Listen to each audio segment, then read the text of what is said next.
Estamos de volta com a segunda parte do nosso programa. Eu gostaria de fazer aqui os comentários sobre o e-mail do nosso querido Alexandre Cohen, de descendência judaica, como ele bem colocou, de família judaica. E eu queria lhe dizer, Alexandre, que você, como você está falando, é de descendência judaica, você com certeza sabe que o judaísmo ortodoxo, toda corrente que segue a Torá é reencarnacionista. Pelas suas perguntas aqui, a gente está vendo que você deve ter tido, você não entrou em detalhes de que família, se é sefaradita, se é askenazita, quanto tempo você mora no Brasil, esse seu nome Cohen, se tem alguma coisa a ver com o sacerdote, com os descendentes de Arão, irmão de Moisés. Mas, na verdade, esse diálogo é tradicional, porque, primeiramente, a sua pergunta procede bastante, porque os fariseus eram o grupo que acreditavam ou não, aceitavam ressurreição e reencarnação. Não ressurreição física, como muita gente fala, mas uma ressurreição como Paulo de Tarso, que era fariseu da tribo de Benjamim, explica. A ressurreição, o corpo material perece e o corpo espiritual sobrevive. Então, nesse sentido, logicamente que Nicodemos, como fariseu desse grupo lá em Jerusalém, na época de Jesus, era perfeitamente reencarnacionista, e ele também pode realmente ter feito isso, essa pergunta, como você bem coloca aqui no versículo 4 do capítulo 3, está aqui. Como pode um homem nascer sendo já velho? Poderá entrar uma segunda vez? Ele se fez de desentendido para, inclusive, testar Jesus, porque aí Jesus, ele incita Jesus, porque Nicodemos era reencarnacionista e fez essa pergunta, vamos dizer assim, inocente, como bem você coloca aqui, uma pergunta ou inocente ou capciosa, né? Como você bem coloca, um teste. E aí Jesus dá uma resposta. Em verdade te digo que quem não nascer através da água e do Espírito, e não da água e do Espírito, mas através de Min-Haim, Mimaim, através da fonte, da origem da água, quem não vier da água e do Espírito não pode entrar no reino dos céus. A Bíblia de Jerusalém aqui, ela coloca em versículos 6 a 8, mostra que a ênfase não está na água, mas no Espírito. Tanto nos profetas como em Corã, a água é o símbolo frequente do Espírito, e a água é vida. Porque a primeira criação do universo foi água. Bereshit bara Elohim et ha-shamayim. Maim. Então a criação foi as águas, depois é que vem a terra. Então nesse sentido, Jesus aí dá uma grande resposta, ou um grande esclarecimento, quando ele diz: o que nasceu da carne é carne. Ou seja, a carne procede da carne. O filho herda do pai a estrutura física, a genética, a parte biológica.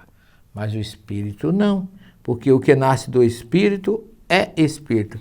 Ou seja, a carne vem da carne e o espírito procede do espírito, porque o espírito vem dele mesmo de encarnações anteriores. Não te admires de eu te dizer que vós, todos, deveis nascer de novo. É necessário a reencarnação, é necessário o retorno para saldarmos os débitos. E isso não fere o fato da gente divulgar e compreender esse princípio tão claro no Evangelho, como em outras passagens, quando Jesus diz que João Batista é o Elias, que estava dito, que Malaquias falou que ia voltar. Nós não estamos ferindo aqui nenhuma religião. Seria tão bom se a gente vivesse uma só vez. A gente morre uma só vez porque esse corpo só morre uma vez, mas o espírito é imortal, vai animar outro corpo. Isso está lá na escola pitagórica dos gregos, isso está entre os hindus, isso está nos judeus. que aqui é um diálogo entre dois judeus, só que um era da tribo de Benjamim e o outro era da tribo de Davi, Jesus e Nicodemos. Então, um fariseu e um judeu, vamos dizer assim, um descendente de Davi, falando de água, falando exatamente da questão da reencarnação. E por isso que Jesus disse, não se admire de eu dizer que vocês todos, ele não disse assim, que era só apenas Nicodemos, mas todos nós. E o diálogo continua, é um diálogo que ninguém cita aonde foi, mas ele veio à noite encontrar Jesus sem ninguém dizer aonde, só que os discípulos estavam reunidos. Ainda hoje, nas nossas pesquisas, eu tenho procurado muito saber aonde viviam os cristãos. As primeiras comunidades, os sucessores de Jesus, em Jerusalém. Porque as informações do Evangelho são muito vagas, nesse sentido da informação geográfica. Eu chego em Jerusalém, vou ao cenáculo, que é um local que tem realmente uma identidade pelo Evangelho, que é onde Jesus celebrou a última Páscoa, onde ele lavou os pés dos discípulos, mas depois que a primeira comunidade é formada, dirigida por Tiago, Pedro e outros apóstolos agora, da apóstolo de Jesus, aonde ficaria? Onde é que eles se encontravam? Esse diálogo, aonde foi que aconteceu? Entre Jerusalém. Ele foi à noite encontrar Jesus, ninguém diz aonde, porque, na verdade, segundo as minhas pesquisas com um escritor judeu, que eu gosto muito, Sholem Asch, ele fala que, ele cita que os leprosos ficavam no Vale do Cedron, no Inom, naquela região ali, realmente onde hoje não tem mais nenhuma habitação ali. Você encontra depois do muro aquele cemitério, do outro lado o cemitério judaico, do lado de cá um cemitério árabe, ali perto da porta dourada, e do outro lado do Vale do Cedron tem uma comunidade árabe, já no Monte das Oliveiras. E aquele vale todo